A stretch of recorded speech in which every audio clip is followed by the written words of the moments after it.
Hello! Hello, hello, hello. Welcome. My name is Megan. This is my Floss Tube channel where I talk about my hobbies, which are primarily cross-stitch. And that's how I spend the majority of my time. Today is May 29th. It is a Sunday. It is my grandmother's birthday. Happy birthday, Grandma. I will call you. You don't watch this, but I will call my grandmother and wish her happy birthday because I'm a good grandchild. Yeah. This is my May wrap-up video, my little time capsule for May to show myself and you what I've done for May of 2022. I didn't do a lot. I didn't do much. If you watched my April video, I had a very busy April. Like, work was busy, school was busy. I stitched so much in April. Like, it was a whirlwind, and I just sort of think that I hit May and it kind of crashed. Like, everything slowed right down. Work slowed down. School stopped for the semester, so I had a couple of weeks off. And my stitching I just wasn't driven to stitch, and that's fine. I just sort of recharged in the month of May. I've been calling it my bare minimum May, which is exactly what I did. I've done the bare minimum in everything. And that's okay, because I feel recharged and ready for June. So all of that is to say I didn't stitch much in May, but I did stitch, and I did finish the thing I was meant to finish, and then I finished an extra thing. What? So good. I know. I'm so good. So we're just going to jump right into May.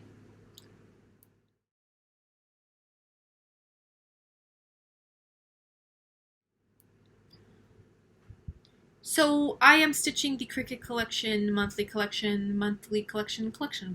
That's what I'm stitching. Qriket, the cross-eyed Qriket, the months of the year. And my goal is to finish all of them this year. I started them all in 2020. I stitched them last year, and I'm finishing all of them this year, and it is May, and I have finished all of them up until May. So we're doing well. We're on track. This is what May looks like for the Qriket Collection. It's not very long. You can see that May is not a very long month. And I almost finished this last year, except I was like, no, I have to wait because I have to finish them all next year. So I didn't have very much left to stitch. On this, I just kind of had bits and pieces and the stuff that was missing, that I was missing the floss for last year. It is stitched on a 32 count Lagana. I think it's called Cream. And it's stitched 2/2 with almost all the DMC, called for DMC. Almost. So there's May. Ba-bum. I didn't stitch on any of the letters.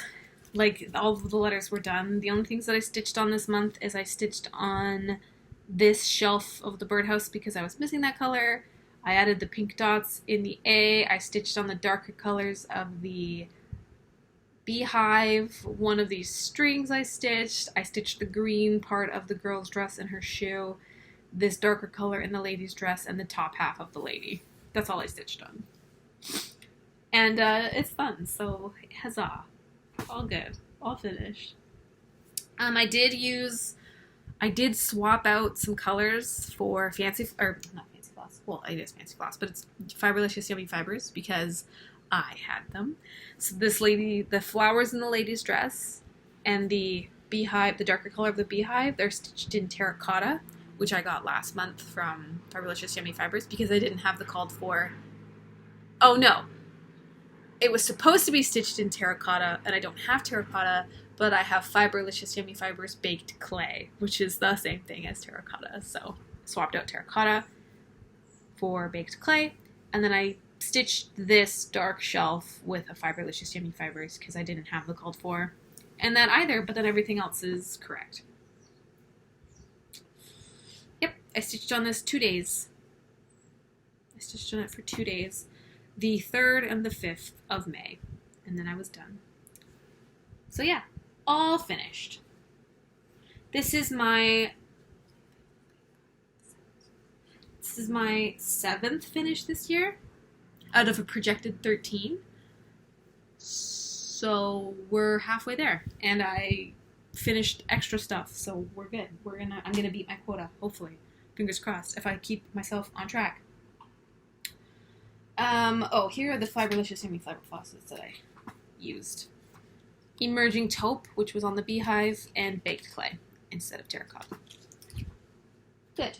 Here's my bag that I'm stitching that I keep my flosses in because it matches the fabric. So I finished that, and then I didn't touch really anything for pretty much a week. And then my roommate went away for a weekend, and I had the whole place to myself. So I spread out and I took over the living room with a diamond painting, my Pokemon diamond painting. It had broken, like a bunch of the diamonds had popped off because of the way I had stored it. So I fixed all the popped off diamonds, and then I finished the Eevee, which is in the bottom, in the middle. So I only have one Pokemon left.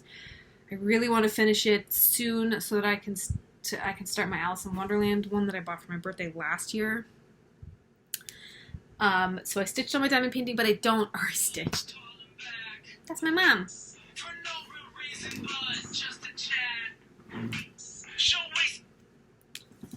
Hello. Hello. I'm good. How are you? Good. I'm filming my Floss Tube. That's okay. You're on Floss Tube. Well, I'm still filming, so I might cut it out, but I might leave it in. Yeah. Yeah. What's up? Oh, I love you too.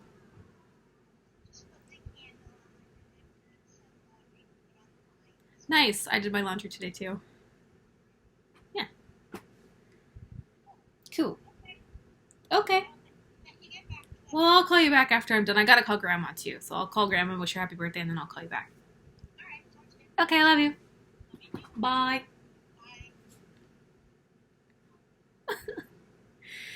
Oh shit! I don't know if you heard her. You're on my Floss Tube. Oh shit! Anyway, sorry. Where was I? So diamond painting. I did that for 4 days. And then I didn't touch anything for the week, and then I went up to my parents' cottage for the long weekend in May, and I had a little cottage project up there. I like to keep Mill Hill kits up at the cottage so that I can stitch on them when I'm up there. So I had one there. It was called the Tree of Life, and I finished it. Ba-bum. So this is finish 8 of the year. Yep. I like the Mill Hill kits. I love to bead. Beading is my favorite. So I got my beading fix with the Mill Hill. The only thing the only thing I did not like about this kit is there's 7 different colors of blue. Like there's 4 or 5 in the sky, and then there's this one in the river, and then there's this one in the corners. And Mill Hill doesn't give you which DMC, like it doesn't mark which one's which. It just says like very dark blue, medium dark blue, blue, light blue, gray blue, light gray blue. And it's like, which one's which? But the other thing I'll say is that the picture for the Mill Hill kits are very tiny, but they, the color is perfect. So if you can match the color to the tiny picture of the Mill Hill kit, you can figure that out. So that's done. I don't know what I'm going to do with it. I've got to cut this off because I obviously didn't center it very well. But I have a finish. And then I stitched on my One True Love, my Ride or Die. I stitched on her. I started stitching on her on Thursday, and it is now Sunday. And I haven't touched her today, but I will once I'm done. And that is June Blooms. She's so beautiful. I love her so much. Look at her face. Last month I had a row finish, so this month I'm down here, which like is fine, but it means that I'm back to stitching green, and I don't love the color green, but it's okay because it's only green for a little bit, and then I get back into this hydrangea, and then we get her eyes eventually, and I'm so excited to finally hit her face. Her face is the whole reason I love her. So, I didn't stitch very much on her. I've only stitched on her for 3 days, and I think I've done like roughly 100 stitches a day, so I only have about 300 stitches done on her. But there it is. There it is, the green. So much green. Oh, and I found this little, I bought this stitch counter when I was at Stitch North, and I forgot about it, so I found it in one of my projects, and so I use it to hold my fabric over my frame, because I put my fabric on my frame backwards. I clip it from the back, as opposed to clipping it onto the front, because, if there's any damage done because of the clipping, then at least it's on the back of the project, not on the front of the project. The only downside is that then the fabric like flops over onto the piece. But now that I have this stitch counter, it's what I'm using to hold the fabric off my piece. Smart. I'm a genius. That's everything that I stitched on this month. Pretty quick. Took me 10 minutes. My plans for next month are to finish June Qriket, to finish a third of a page of Boho Owl from Sandra Vargas, charted by Gecko Rouge. I would like to touch my diamond painting again, but I don't think I will. And then the rest of the time I will spend on June blooms. Those are my plans. Same as every single month. I do have haul. My mother and I went to Gita's in the first weekend of May. And I wasn't going to get anything, but how can you not get anything when you go to a cross-stitch store? So I got 2 little Mill Hill kits, little Christmas trees, because I love Mill Hill kits, and I really like these Christmas trees, and I would like to have some like decorations for Christmas. So I got these trees. And there's my mom got one, but I can't remember which one she got, but she already had it, so she's going to give that one to me too. So I had 3. Got those. And then I fell in love with this. Look at this. Ink Circles, Circular Logic. Okay, look at the color of the variegated floss. Stop it, it's beautiful. It's a, what are they called? The silks, the nice 6 Gloriana silk. And I found this pattern and I was like, yes, please. And I found some good fabric to go with it. Yes, please. The only thing that they didn't have was the Gloriana silks. And Catherine, the girl who owns Gita's, was very good at being like, what about this? What about that? You could use this. You could use that. And all of her choices were fantastic, except I cannot get over this color. So I need to stitch with that. So I'm just going to order the ones that I need off of 123 Stitch when they come back into stock, because they are not in stock. Because I really want to stitch with the Gloriana silk. I haven't stitched in silk in a really long time, so I'm looking forward to stitching with silk when I can. Yeah, that's my haul. 3 things. 4 things. 2 Mill Hill kits, a powder, and some fabric. And that is it for stitching. That's all I've got. I told you I didn't have much. I don't think I have very much going on in June. I have a baby shower the first week of June, so I'm excited about that. My dad's birthday is in June. Father's Day is in June. Yeah, that's all I've got. So hopefully I can get back on track with my stitching. I feel like I took kind of May off a little, so I'm very excited about that. What I listened, watched, and read, I listened to audiobooks and podcasts, but like I'll never mind about that. And I watched Doctor Strange, Multiverse of Madness. My brother and I went to go see Doctor Strange in theaters, and I do not have good opinions about that movie. I didn't like it. I'm angry. If you've seen it, you'll probably know why. If you haven't, I won't ruin it for you, but I'm pissed. I'm not happy with some choices that they made for the MCU. And that's that. I wish I'd never seen it. I wish it had never been made. I'm crushed. But that's what I watched. I didn't really watch I don't think I watched anything else. I don't think I did. No, I didn't. That's it. That's all I watched. I watched one thing. The rest of it was just a bunch of YouTube videos, which doesn't count, because I'm not about to tell you every single YouTube video that I watched. Who has the time for that? But I will talk about what I'm reading. The audiobooks that I'm listening to, I listened to 2 audiobooks this month. I finished one. I finished Eric, which is a Discworld book. I think it's the 9th Discworld book written by Terry Pratchett. That's all I'm listening to in terms of audiobooks right now, and I love Terry Pratchett's Discworld books. I love them. And Eric, I should say that the Discworld is like top tier world building. Top tier world building, because every book Terry Pratchett adds on, he's passed away, but there are 42 books, and so far every book I have read has added something to the world that makes sense. It kind of, except for Eric. Eric, I feel like Eric had one purpose, and it fulfilled that purpose. In terms of the story, I didn't really like it. It wasn't very long. I think it was a 3 hour long audiobook, and normally they're about 7 to 10 hours, so it was really, really short. But it brought back a character who was potentially gone. And I was very happy because that character is my favorite character. So, Eric, thank you for bringing back my favorite character. I finished that book, and then I jumped right back in. I jumped right into the next Discworld book, which is Moving Pictures, and it's all about movie making in the Discworld. And so far, it's very, very good. I very much enjoy it. It is a standalone. Most of the Discworld books are in certain arcs. Like, it'll follow certain characters, except Moving Pictures. Except Moving Pictures does have some repeat characters, so I'm not really sure. I guess it's standalone in the sense of its story line, but the characters, a couple of the characters we've already met, so. But it's good. So far, so good. I'm not done yet. I think I'm like halfway through. Good. Physical books that I read, I started the month by reading A Song Below Water. I am very aware of the fact that I don't have a lot of BIPOC authors in my repertoire of books. Not on purpose. I just don't gravitate to those stories, I guess. But this one seemed very interesting to me. One of the main characters is a siren, and I love the idea of sirens.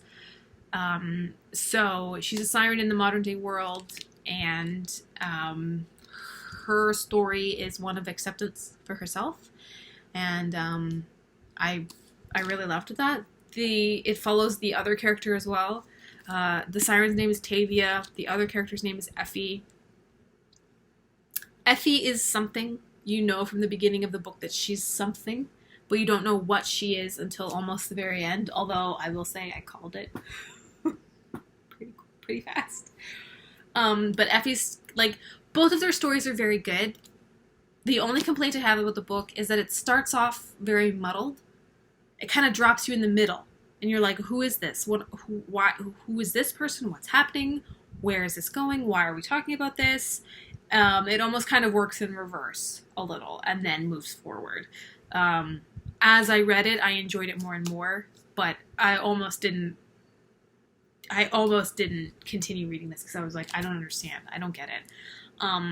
It does talk about police treatment of the BIPOC community. And there's obviously racism in the book, but there's also speciesism because Tavia is a siren, and sirens are deemed as not good. So she's dealing with racism for being black and also speciesism for being a siren, except nobody knows she's a siren because she's too afraid to tell people she's a siren because of the way sirens are treated. It's very good. It has a lot of levels of struggles, and I am neither a black lady or a siren, so it was good for me to read this book. And there's a second one, so I'm going to read the second one because I just feel like I should educate myself a little bit more. And if that's through fiction, that's what it's going to be through.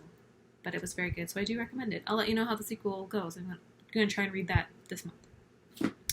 The next book that I read was The 10,000 Doors of January. I picked this book because of the cover. I judge books by their covers, excuse me, but I do. I have a lot to say about this book. It's tough to read this book because the character is she's not white. I guess I'll say that. She's not white, and the book is set in the early 1900s, and the January is the main character. She's protected by a very rich man. There's a lot of secondary characters and tertiary characters who matter in this book, so I feel like if I broke down every single one of those characters, it would take me 40 million years. But the beginning of the book is tough because you're not. I found it hard to connect to January in the beginning of the book. But essentially, the plot of the book is there are doors, portals that lead between our world, January's world, and other worlds, and things come through these portals, stories, ideas, things like that. You know, if worlds didn't have doors, they would become stagnant and boring, or they would die. So January is, she finds a door when she's very young, and she goes through it, and she doesn't know what it is. So you're introduced to the idea of doors, but it takes almost the whole book for January to go through another door. And it was frustrating because the author talks about doors and worlds behind doors, but January herself doesn't experience them for a very long time. What happens is she finds a book. So she reads the book and you read the book. So let me show you what that looks like. Or maybe I won't. Okay, well, anyway. January finds a book and she reads the book, and the book is about the doors. So while she's reading the book, you are also reading the book, but the book is another story. So it's January's story, and then it's the story that January is reading that you are also reading. So it's a story and a story. And the characters in the story that January is reading are more interesting than January is. And it's tough because one chapter is her story and one chapter is the character's story, and the character's story is better. January's story is not, and then January's story gets like really dark really fast. Like really dark really fast. I don't know if this is going to be a spoiler. I feel like I should say it though. She's got a dog. In the book, his name is Bad. And he dies. And when he dies, I was like, nope, I don't think I can finish. I don't think I can read this book. You get introduced to the dog, and I'm like, if this dog dies, I'm done. And then the dog dies. Except there's a glimmer of hope because she never sees the body, and she's convinced that the dog is not dead. But stuff happens to her, so she doesn't know for sure. And then because she was so sure that the dog was alive, I was like, I'm going to keep reading this for a couple of more chapters. And if she gets out of the predicament that she's in and does not immediately find the dog, I'm done. But she does. So the dog is alive. The dog does not die. We get the dog for the rest of the book. So, but then anyway, it was like one obstacle after another. But then when the book she's reading connects to her story in a very fundamental way, it like takes off, which unfortunately is like halfway through the book. So the first half of the book, but the second half of the book is very good. And then the ending, I enjoyed the ending a lot. I did. I liked the ending. I think that the author did a good job with the ending. It's a standalone book. There's no sequel, but it's an open-ended ending that gives you very much, like a lot of hope for the future of a couple of the characters in the book. So I do recommend it. Just be prepared for the dog and the tough beginning and the dark middle, but the ending is worth it. Yes. And that's it. 23 minutes. I think this is my shortest video ever. That's all I've got. Oh no, I should say it was Finn's birthday. First birthday on May 24th. Finlay, my parents' dog, is a year old.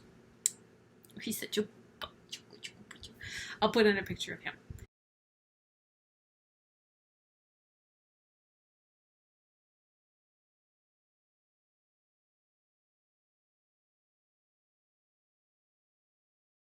And then also, I got in trouble from Deborah last month because I didn't give you pictures of the cats. My mom got cats last month, so sorry. I meant to put in pictures and then I completely forgot. So I will put in some pictures of the cats. Well, one picture of the cats, because they're identical. There's twins. They're pretty much twins. It's tough to tell them apart.